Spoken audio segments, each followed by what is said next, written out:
Salut à tous, c'est Antoine. Aujourd'hui, je fais mon décompte des albums de Lagwagon, qui est un groupe vraiment important pour moi parce que mes deux albums préférés de Lagwagon, c'est aussi deux de mes albums préférés à vie, tout style de musique confondu. Ce qui est particulier avec ce band-là, c'est qu'ils se sont jamais auto-proclamés punk rock. Comme disait Joey Cape en entrevue, il dit nous, quand on était jeunes, on écoutait du Black Sabbath, on écoutait les bands de la New Wave of British Heavy Metal. Puis oui, on écoutait du punk, mais vraiment pas que ça. Donc, ils sont un peu accidentellement été associés au style. Bon, c'est sûr qu'en signant avec Fat Record, ils ont vraiment le son fat, là. Mais souvent, je trouve que c'est ces bands-là qui se démarquent, là. Ceux qui ciblent pas un genre, puis OK, nous, faut absolument pas dévier de notre trajectoire. Non, ils font de la musique, puis ben, ça donne que c'est du punk rock, c'est vraiment mémorable. Autre chose, c'est un groupe qui prend son temps entre les albums. C'est plusieurs années, puis ça paraît. L'attente en vaut la peine. Le niveau de qualité est vraiment très élevé. Oui, OK, les albums que je classe dans les dernières positions, je les aime quand même vraiment moins que les autres, mais somme tout, ils gardent vraiment un standard très, très fort. Ils sont vraiment pas dans la mass production de musique, là, mais pas du tout. Alors voilà, je me lance, il y en a 9. Je compte pas Let's Talk About Leftovers, c'est plus une compilation de B-sides de tunes qui sont sorties ailleurs, puis je compte pas I Think My Older Brother Used to Listen to Lagwagon parce que c'est un EP. Alors, 9 albums. En 9e position, j'y vais avec Blaze. Malheureusement, je suis obligé d'avouer que pour moi, c'était un choix facile pour la dernière position. Cet album-là, je trouve qu'il sonne un petit peu linéaire. Oui, je veux dire, il y a des variétés puis tout ça, mais je sais pas si c'est la production ou quoi, mais quand je l'écoute, on dirait que je perds le focus, mon attention dérive souvent sur autre chose, j'ai de la misère à vraiment me concentrer puis juste me plonger dans cet album-là. Je trouve qu'il file long, même s'il n'est pas tant que ça. Je veux dire, une quarantaine de minutes pour un album, c'est pas si long que ça. Pour du Lagwagon, oui, là, pour du punk rock aussi en général, mais quand même. Ça donne que la majorité de mes tunes préférées de cet album-là se trouvent dans la deuxième moitié. Divider, qui est la piste 8. Never Stop. Never Stop est vraiment incroyable, par exemple. Vraiment excellente, cette tune-là. J'aime bien Lullaby, qui est la 11, puis la toute dernière, Baggage. Donc vraiment, ça donne comme ça. C'est vraiment sur la deuxième moitié de l'album que je trouve plus mon compte. Je sais que la toute première, Burn, il y a plusieurs personnes qui m'ont dit hey, Burn, c'est vraiment des grosses tunes, elle est excellente. Je la trouve bien, mais honnêtement, je la trouve juste correcte, sans plus. Puis la chanson qui joue vraiment en show à tous les soirs sur cet album-là, c'est Falling Apart, la piste numéro 5. J'avoue que je trouve ça un petit peu dommage. Pour moi, c'est pas un point si fort que ça sur cet album-là. Mais bon. Sinon, à titre anecdotique, Joey Cape avait mentionné que c'était une période assez sombre pour le groupe, beaucoup de questionnements, la motivation était un petit peu moins au rendez-vous, puis je trouve que ça paraît. Comparé aux autres albums, j'ai l'impression qu'il y a un peu de remplissage. Pour moi, ça aurait pu être un excellent EP. Mais bon, somme tout, il y a quand même des bons trucs. Puis quand je parle de remplissage, je dis pas que ça devient terrible là, puis mauvais. Là. C'est pas à ce point-là, mais c'est vraiment pas le niveau de qualité qu'on est habitué avec ce groupe-là, selon moi. Donc voilà, c'était pour la 9e position. En 8e, j'y vais avec Double Platinum, que j'ai une drôle de relation avec cet album-là, un petit peu amoureuse, parce qu'il y a vraiment des chansons que j'adore, puis il y a vraiment des trucs que je trouve complètement cheesy sur cet album-là.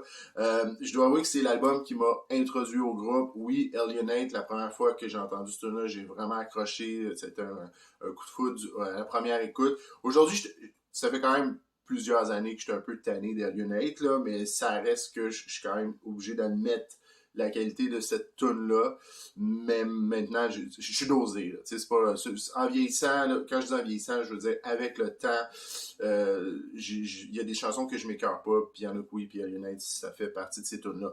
Sinon, autre point vraiment important, cet album-là, c'est le 4e du groupe, puis c'est aussi le début d'une deuxième phase pour Lagwagon. Il y a quand même 2 changements de membres. Il y a un des 2 guitaristes qui a quitté, puis le drummer aussi. Donc, changement de ce côté-là. C'est à partir de là qu'aussi ça va filer un peu Joey Cape and Friends, dans le sens que c'est vraiment, c'est lui qui compose, puis il s'entoure de musiciens ultra compétents, là, on s'entend.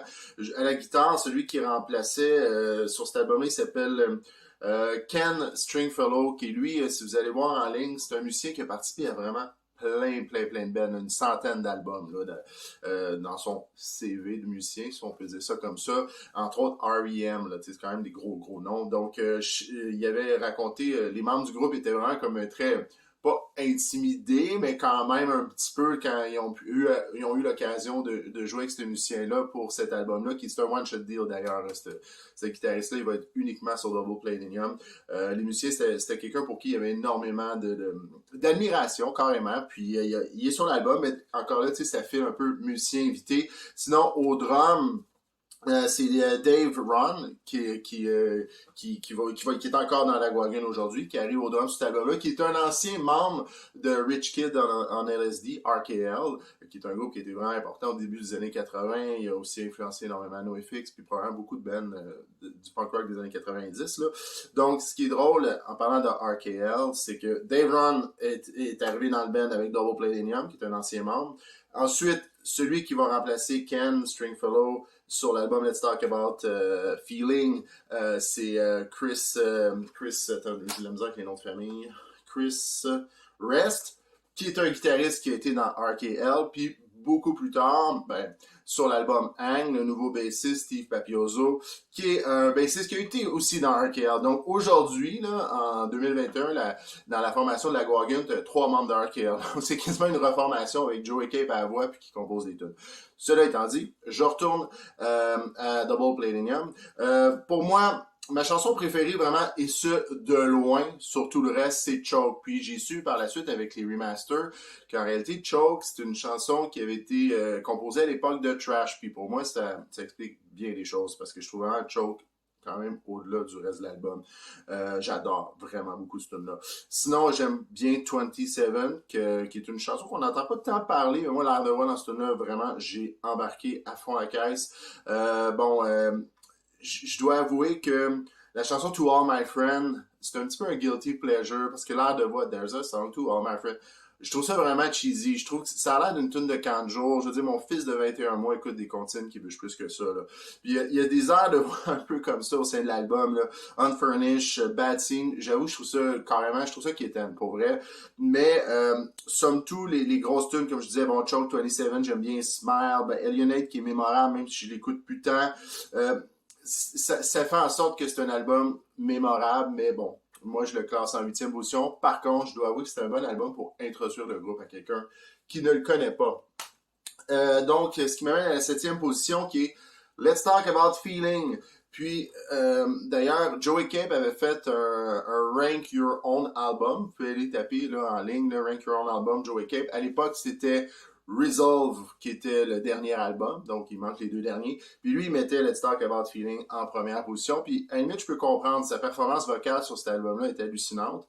Mais je trouve que, bon, c'est l'album qui est sorti après Double Platinum. On est vraiment un peu dans la vibe où, bon, il commence à avoir des changements de musiciens. C'est Joey Cape qui est vraiment le leader créatif du band. Puis les musiciens qui sont, je le répète, extrêmement compétent dans ce band-là, mais on sent qu'ils suivent, tu sais. Fait que t'as Joey Cape, son projet solo qui est acoustique, puis t'as Joey Cape Lagwagon qui est son projet avec la distorsion, puis qui file surtout à partir de cet album-là, vraiment comme un band de folk avec la distorsion jouée très vite. T'sais. C'est un peu ça, je trouve que c'est justement, je parlais de phase, t'as les 3 premiers albums, ça, c'est la première phase. Ensuite, t'as l'album de Double Platinum qui est un album de transition, puis après ça, t'as Let's Talk About Feeling, Blaze puis Resolve qui est la 2e phase, puis les 2 derniers qui est, bon, la dernière phase à ce jour.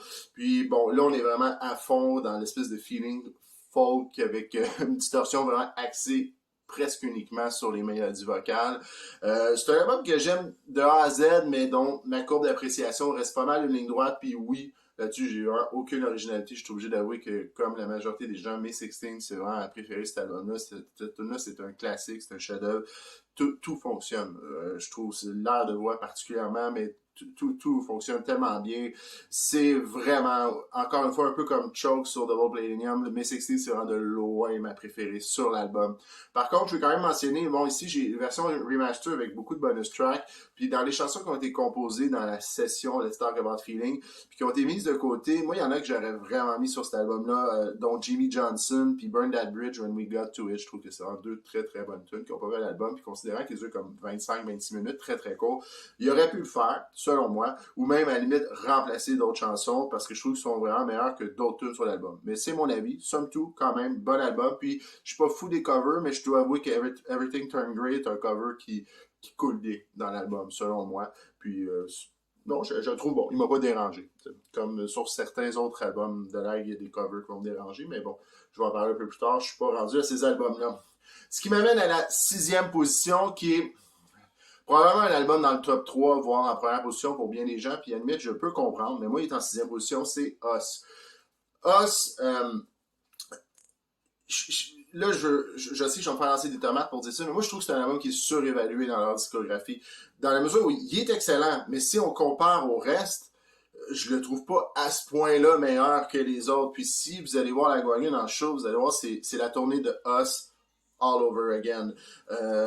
Moi, toutes les fois que je les ai vus, c'est Us qui domine le setlist. Puis même Joey Cape l'a dit, quand je fais les setlists, j'essaie de pas en mettre trop de Us, mais pour eux, c'est vraiment l'album, c'est les tunes qui jouent le mieux live, puis à la limite, bon, c'est correct, c'est eux les artistes, c'est eux qui décident, là. Mais tu vas voir la tournée d'un nouvel album, puis tu risques d'avoir plus de tunes de Us. Je veux dire, Sleep, Sick, Razorburn, puis Violence à tous les soirs. Puis sinon, ben, ça joue beaucoup Bombs Away. Il y a de bonnes chances que vous l'entendiez. Weak aussi. Moi, la dernière fois que je les ai vus, c'était comme, on va jouer des tunes qui ça fait longtemps qu'on n'a pas joué. Ah, cool, tu sais, j'ai l'air de voir c'est quoi les surprises, tu sais. Mais ça a été Names Dropping, puis Move the Car. Super bon, là, mais c'est encore des tunes de Us. Donc finalement, c'est tout le temps l'album qui domine le setlist. Puis à cause de ça, je le trouve un peu surévalué parce que j'ai vraiment envie d'entendre d'autres tunes de d'autres albums qui sont vraiment tout aussi excellents selon moi.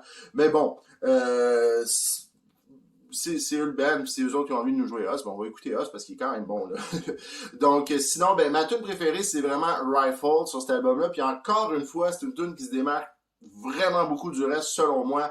J'ai dit May 16 pour Let's Talk About Feeling, j'ai dit Choke pour Double Platinum, puis même à la limite Never Stop pour Blaze, qui sont des chansons vraiment au-delà par rapport à l'album. Puis Rifle, j'ai un peu la même impression pour celui-ci, que j'aime, qui met quasiment de l'ombre sur le reste de l'album, tellement je la trouve meilleure que les autres. Bon, il faut que je parle de Violence, qui semble être la chanson la plus populaire de Lagwagon, ou du moins une des plus populaires. Moi, je la trouve très bonne, mais j'avoue que quand j'ai écouté cet album-là, la première fois, j'aurais jamais cru que ce tune-là se démarquait à ce point-là. Moi, j'aurais peut-être pensé Bombs Away, tu sais, qui a quand même un refrain catchy, ou même Razorburn, je comprends, mais je pensais pas que Violence serait à ce point-là la grosse tune sur cet album-là. Puis en ce sens-là, je la trouve surévaluée, même si c'est pas si mauvaise que ça. Mais en fait, elle est pas mauvaise, c'est juste que je la trouve surévaluée. Donc voilà, c'était pas mal ça pour Us.